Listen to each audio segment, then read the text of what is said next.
सभी भक्तों को जय बाबा की। आज एक बार फिर मैं आप सभी भक्तों के समक्ष उपस्थित हुआ हूँ भक्ति सागर पंचद्वार बराड़ा धाम चैनल के माध्यम से। आज हम फिर उसी पिछली वीडियो पर ही थोड़ा सा उससे मिलती जुलती चर्चा करेंगे। जैसे कि हमने आपको बताया था कि हम इंसानों के क्या कर्तव्य हैं। देखो, उस वीडियो में हमने ये बताया था कि हम जो भी इंसान हैं, व्यक्ति हैं, या जो भी आप कह लो, भगवान के प्रति क्या कर्तव्य है वो ये समझाया था कि हमें किस प्रकार परमात्मा की भक्ति करनी चाहिए, ये बताया था। लेकिन हमारा जन्म हुआ है तो इस संसारिक जीवन में भी हमारे कुछ कर्तव्य हैं। वो तो कर्तव्य हमारा भगवान के प्रति हो गया, पूजा पाठ भक्ति जो हमसे जुड़ा हुआ है, हमारी समस्याओं का समाधान भी होता है उस भक्ति से, पूजा पाठ से। लेकिन इस सांसारिक जीवन में हमें किस प्रकार रहना चाहिए और किस प्रकार लोगों को रहने के लिए प्रेरित करना चाहिए, कहने का मतलब किसी दूसरे व्यक्ति को हमें कौन सा मार्ग दिखाना चाहिए जिससे कि उसका भी कल्याण हो सके। इसी बात पर हम चर्चा करेंगे कि हमारे क्या कर्तव्य हैं। सबसे पहले नंबर पर मैं आपको ये बताना चाहूँगा कि हमें अपने जीवन काल में कोशिश यही करनी चाहिए कि किसी का बुरा ना करें, और हो सके तो कोई दुखिया है, परेशान है, गरीब है तो उसकी मदद करें। इस दुनिया में अनेकों प्रकार के लोग रहते हैं, गरीब लोग भी हैं, अमीर लोग भी हैं, मीडियम क्लास के भी लोग हैं, और ऐसे लोग भी हैं जो बेचारे रोड पर अपना जीवन व्यतीत करते हैं। एक साधारण सी पन्नी या तिरपाल लगाकर अपना जीवन व्यतीत करते हैं। क्या आप लोगों को तरस नहीं आता ऐसे लोगों पर? मेरा कहने का मतलब ये है कि जो गरीब हैं बेचारे, वो तो चलो गरीब हैं, जो दिहाड़ी कर रहे हैं, अपना पेट पाल रहे हैं, अपना किसी तरह गुजारा चला रहे हैं। लेकिन अगर कोई छोटी मोटी नौकरी करता है, सर्विस करता है, या वैसे ही किसी की प्राइवेट में जॉब है जो कि 20-30 हजार रुपये कमा रहा हो, या उससे ऊपर जो भी आमदनी उसकी हो, लाख, 1.5 लाख, 70-80 हजार, मुझे किसी की आमदनी से कोई मतलब नहीं है। मेरा कहने का मतलब सिर्फ ये है कि हमारा कर्तव्य है कि हम अपनी कमाई का कुछ हिस्सा दान पुण्य में भी लगाएं। दान पुण्य का मतलब ये होता है कि किसी मंदिर के कार्य में सहयोग राशि देना, उसको दान कहते हैं। और पुण्य किसको कहते हैं? पुण्य का मतलब हो गया कि किसी असहाय गरीब जो अपना जीवन व्यतीत करने में, कमाने में असमर्थ है, जो अपना जीवन सही तरीके से नहीं चला सकता, ऐसे लोगों की मदद करने को पुण्य का काम कहते हैं, जिससे हमारे बुरे कर्म भी बराबर होते हैं। वैसे तो सही मायने में तो कुछ ज़्यादा ही परसेंटेज बनता है दान पुण्य का, कम से कम 12-15% बनता है। जितनी हमारी आमदनी है, जितना हम कमाते हैं, उसके हिसाब से 10-12% दान पुण्य बनता है। लेकिन मैं आपको इतना नहीं कहता हूं, लेकिन कुछ परसेंट तो आप ऐसे कामों में लगाएं जहां से आपको दुआ मिले, जो अपनी अंतर आत्मा से आपके लिए कुछ अच्छा सोचे। क्योंकि किसी गरीब की आत्मा जो सच्चे दिल से बोलती है, वो आवाज परमात्मा तक पहुंचती है, और उसकी आवाज में इतना दम होता है कि हमारे कार्य मिनटों सेकंडों में हो जाते हैं, और हमें महसूस नहीं होता कि हमारा कार्य किसने किया। हम सोचते हैं कि उस परमात्मा ने हमारा कार्य कर दिया, या हम जिस देवी देवता को मानते हैं उसका नाम लेते हैं, उसने हमारा काम कर दिया। लेकिन ये कार्य हमारे एक छोटे से पुण्य का काम करने से भी हो सकता है। अगर किसी जरूरतमंद को खाना खिलाएं, जो बेचारे भिखारी हैं, या कोई ऐसा आपको लगता है कि हाँ ये है वाकई में कुछ नहीं है इसके पास, ऐसे को खाना खिलाना चाहिए। ब्राह्मण को दान भी दिया जाता है, लेकिन उसका भी नियम तरीका होता है, क्योंकि आजकल जैसे दान देने वाले हैं उसी प्रकार दान लेने वाले भी हो चुके हैं। कहने का मतलब यह है कि ब्राह्मण भी लालची हो गए हैं और देने वाले भी होशियार हो गए हैं। और देने वाले ऐसे भी हैं जो कि ब्राह्मण लूट भी लेते हैं बेवकूफ बनाकर।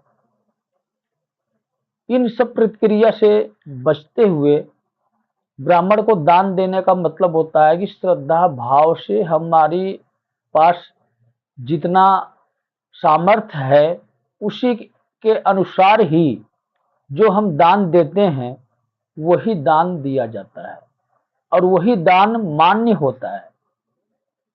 अगर कोई आपसे दान में कह के राशि या किसी भी प्रकार की वस्तु मांगता है तो वो दान लगता भी नहीं है। अपने श्रद्धा भाव से आप जो दान करोगे वो दान उस व्यक्ति को लगता भी है, और वही दान उस व्यक्ति को फलित भी होता है। इसमें देखो एक बहुत बड़ी रहस्य की बात है। जो कोई साधु संत या मांगने वाला कोई भी होगा उसके लिए भी बहुत महत्वपूर्ण बात है। अगर वो ऐसे लोग कोई मेरी वीडियो देख रहे हो तो याद रखें कि श्रद्धा भाव से दिया हुआ दान ही आप लें, अपने मुख से कभी भी कहकर ना मांगे। तो हम बात कर रहे थे कि हमें कुछ दान पुण्य भी करना चाहिए। कम से कम मेरी सोच है कि आप अपनी कमाई का 5% अवश्य ऐसे कामों में लगाएं। किसी धार्मिक काम में लगा सकते हैं, या किसी लंगर भंडारे में लगा सकते हैं, किसी दीन दुखियों की मदद कर सकते हैं। और भी ऐसे ऑप्शन हैं, आप खुद थोड़ा सोच सकते हैं, समझ सकते हैं। लेकिन जहां कहीं भी आप दें, सोच समझ कर ये दान की राशि दें। और ये जरूरी नहीं है कि राशि ही देना अनिवार्य है, जैसी परिस्थिति हो वैसा आप करें। अगर मान लो 10-20 लोगों का झुंड है गरीबों का, सड़क पर या इधर उधर कहीं, या अनाज मंडी में ऐसे जगह भी होते हैं, आप चाहें तो उसी राशि से भोजन बनाकर उनको देकर आ सकते हैं, या राशन खरीद कर उनको देकर आ सकते हैं। या आपकी इच्छा है कि उनके बच्चों की या उनकी दवाई के लिए 100, 200, 50, 10, 20 जो भी आपकी श्रद्धा है वो भी आप नगद भी उनको देकर आ सकते हैं। जो जरूरतमंद है वहां पर आप ये राशि का सहयोग करें। ऐसी जगह दान दिया हुआ बहुत ही पुण्य का काम होता है। एक संतुष्ट इंसान को भोजन करवाना इतना बड़ा पुण्य का काम नहीं है जितना बड़ा पुण्य का काम होता है एक जरूरतमंद व्यक्ति को भोजन करवाना, या उसकी आवश्यकता अनुसार उसका सहयोग करना। कहने का मतलब यह है कि अगर कोई गरीब दुखिया ऐसा है जो अपने बच्चों की ब्याह शादी नहीं कर सकता है, आप ऐसी जगह भी उसकी सहयोग कर सकते हैं। जो आपका श्रद्धा हुआ भाव बनता है, 1000, 500, 2000 जो भी आपकी इच्छा है, ज्यादा से ज्यादा जितनी भी आपकी इच्छा है, ऐसी जगह सहयोग किया हुआ बहुत ही फलदायी होता है। ये हमारा और आपका कर्तव्य है कि हम भक्ति के साथ साथ इन बातों का भी ध्यान रखें कि हमें अपनी कमाई का कुछ हिस्सा मंदिर में या किसी इंसान के जरूरतमंद जो भी व्यक्ति हैं वहां पर ऐसी जगह अवश्य खर्च करें, लंगर भंडारे में, जहां भी आपकी इच्छा हो। क्योंकि आज का समय, आज का दौर ऐसा चल रहा है कि अगर आप सतर्क होकर नहीं रहे, लोग मिनटों सेकंडों में आपके जीवन को बर्बाद कर देंगे। और सतर्क होकर रहने का मतलब क्या है? वो आपको सामने से कुछ नहीं करेगा, गुप्त शक्तियों के द्वारा आपका सर्वनाश कर देगा। गुप्त शक्तियां क्या होती हैं? तंत्र मंत्र विद्या। क्योंकि अक्सर आप लोगों ने सुना भी होगा, जो व्यक्ति आगे बढ़ता है उससे ईर्ष्या करने वाले भी काफी लोग उत्पन्न हो जाते हैं।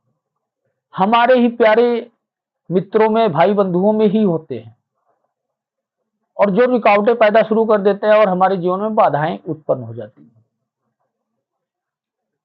अगर हम इस प्रकार अपना जीवन व्यतीत करेंगे कि परमात्मा की भक्ति के साथ साथ इस प्रकार के पुण्य का काम करेंगे, तो मैं ये गारंटी के साथ कह सकता हूं, और इतना गौरवपूर्ण होकर कहूंगा, पूर्ण विश्वास के साथ कहूंगा कि आप अपने जीवन में कभी भी मार नहीं खाएंगे। आपको गिराने वाला कोई पैदा नहीं हो सकता, और ना ही आपको दर बदर ठोकरें खानी पड़ेगी, ना ही आपको सत्संग सुनने की आवश्यकता है, ना ही आपको धर्म गुरुओं के पास जाकर ज्ञान लेने की आवश्यकता है, ना ही आपको कोई कथा सुनने की आवश्यकता है। किसी भी प्रकार की, अनेकों प्रकार की कथाएं चल रही हैं आजकल, और ना ही आपको किसी प्रकार के दरबार में जाने की आवश्यकता पड़ेगी। स्वयं की भक्ति और स्वयं के पुण्य के काम करे हुए सारे जीवन की, आपके जीवन की सारी विपदाओं को हर लेंगे।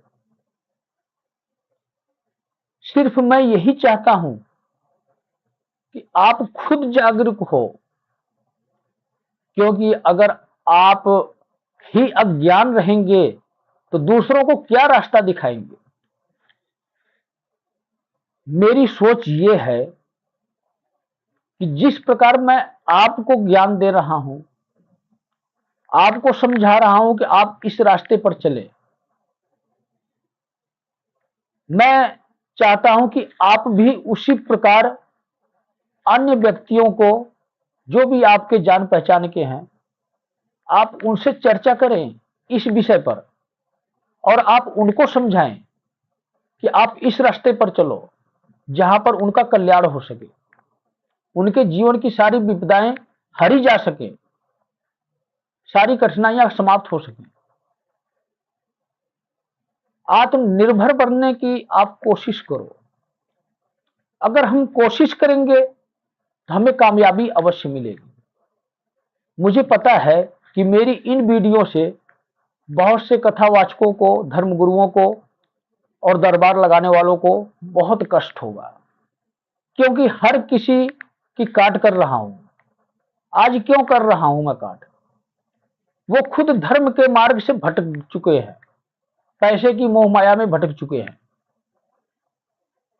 आज आवश्यकता पड़ी है, इसीलिए मैं आप लोगों को जगाने की कोशिश कर रहा हूं। मैं यही चाहता हूं कि आप अपनी दुख तकलीफ समस्याओं को लेकर किसी भी दरबार लगाने वालों के पास पहुंचो, अपना टाइम खराब करो, पैसे भी दो, तांत्रिक के पास पहुंचो। क्या आप लोग ये चाहते हो कि लोग दर बदर ठोकरें खाएं, पैसे की भी बर्बादी करें, मीन भक्तों के पास, सयानों के पास, तांत्रिकों के पास, दरबार लगाने वालों के पास ठोकरें खाओ आप? हर एक व्यक्ति अपना जीवन आसान बनाना चाहता है, और आपका जीवन तब आसान होगा जब आप आत्मनिर्भर बनोगे, अपने पूर्ण विश्वास के साथ। स्वयं उस दैविक शक्ति से खुद क्यों नहीं जुड़ते आप?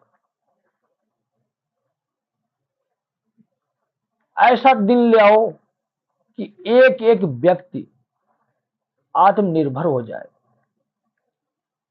जब आप खुद इस रास्ते पर चलोगे तभी आप किसी दूसरे व्यक्ति को प्रेरित कर सकते हो। हर घर में शिवलिंग होना चाहिए। हर भक्त का एक भक्ति का मार्ग होना चाहिए। जिस दिन ये संपूर्ण हो गया उस दिन समझ लो कि इस पृथ्वी पे कोई अधर्मी नहीं बचेगा। जब आप खुद नहीं जाओगे इन तांत्रिकों के पास तो उनका धंधा अपने आप बंद हो जाएगा। ये जितने भी दरबार लगा रहे हैं, पैसे आपसे लूट रहे हैं, दिखावे के लिए तो हम कुछ नहीं लेते हैं, लेकिन अनेकों के फोन भी आ चुके हैं मेरे पास कि हम ऐसे ऐसे लूट गए दरबारियों के पास से जो दरबार लगाते हैं। तो मेरा कहने का मतलब ये है कि जो कोई ये वीडियो देख रहा है, बच्चे बच्चे को प्रेरित करो, सच्चाई के मार्ग पर ले आओ और आप भी बुरे कामों से बचो और आगे भी वही राह दिखाओ। हर घर में यही नारा होना चाहिए कि हमें दोबारा से सत्य सनातन धर्म वापस ले आना है। हर घर में शिवलिंग होना चाहिए, चाहे किसी भी देवी देवता की पूजा करें हम, लेकिन शिवलिंग हर घर में होना चाहिए। प्रतिदिन शिवलिंग पर जल चढ़ना चाहिए, प्रतिदिन हर घर में पूजा पाठ होना चाहिए। जिस दिन हम इस क्या बोलते हैं कि आंदोलन को आगे बढ़ाएंगे तो ये दुनिया वाले हर कोई जागरूक होंगे, भक्ति के मार्ग पर चलेंगे। जिस दिन सभी लोग जाग जाएंगे उस दिन इस दुनिया से अधर्म का अपने आप ही सफाया हो जाएगा। और आंदोलन करना, ये आंदोलन धर्म का आंदोलन है। धर्म का आंदोलन का मतलब ये है कि हमारा जो ये आंदोलन है एक दूसरे को जागरूक करना है। कहीं भी हमें इकट्ठा नहीं होना है, सिर्फ सच्चाई के मार्ग पर ले आना है, वीडियो के माध्यम से ले आना है और एक दूसरे से चर्चा करके ले आना है। क्या आप नहीं चाहते कि इस दुनिया से अधर्मी पापी खत्म हो जाएं? अगर आप चाहते हो तो इस आंदोलन में भाग लो और किसी भी धर्म गुरु के पास जाने की आवश्यकता नहीं, किसी भी कथावाचक के पास जाने की आवश्यकता नहीं और किसी भी दरबार लगाने वाले के पास जाने की आवश्यकता नहीं और ना ही कहीं पर इकट्ठा होने की आवश्यकता है। अपने घर में बैठकर एक दूसरे को जागरूक करें। जिस भी यार दोस्त भाई बंधु से मुलाकात होती है उससे इस भक्ति के बारे में तरीका उसको समझाएं, उसको ये वीडियो दिखाएं। इस प्रकार से हम भक्ति करेंगे तो हमारे जीवन की सारी कठिनाइयां नष्ट होगी। इस प्रकार से इस आंदोलन को हम आगे बढ़ाते हुए हर एक व्यक्ति को, हर एक बालक को, हर एक इंसान को जागरूक करते हुए सत्य सनातन धर्म की स्थापना करनी है और इस झंडे को लहराना है। ना ही मेरा किसी जाति पाति से भेदभाव है, ना ही किसी भी प्रकार किसी के धर्म गुरुओं से बैर है, ना ही किसी भी प्रकार के अन्य धर्मों से मुझे कोई प्रॉब्लम या समस्या है। चाहे वो मुस्लिम धर्म हो, चाहे वो सिख धर्म हो, चाहे वो ईसाई धर्म हो, मेरा कर्तव्य है कि मैं जिस धर्म में हूं उस धर्म को सत्य के हिसाब से, भक्ति के हिसाब से उसको आगे बढ़ाऊं। उस हिसाब से मैं अपना ये प्रवचन यहीं पर समाप्त करता हूं और सत्य सनातन धर्म को आगे बढ़ाने के लिए सभी क्रांतिकारियों से क्रांतिकारी का मतलब यह है कि सभी भक्तों से धर्म को आगे बढ़ाना है, हमें एक दूसरे को जागरूक बनाना है, हमें ना कि किसी प्रकार का अन्य आंदोलन करना है, ना ही हमें सड़क पर उतरना है, सिर्फ एक दूसरे को सत्य का मार्ग दिखाना है और जागरूक बनाना है। इसी प्रकार हमें सत्य सनातन धर्म की स्थापना करनी है। बोलो हर हर महादेव। हर हर महादेव।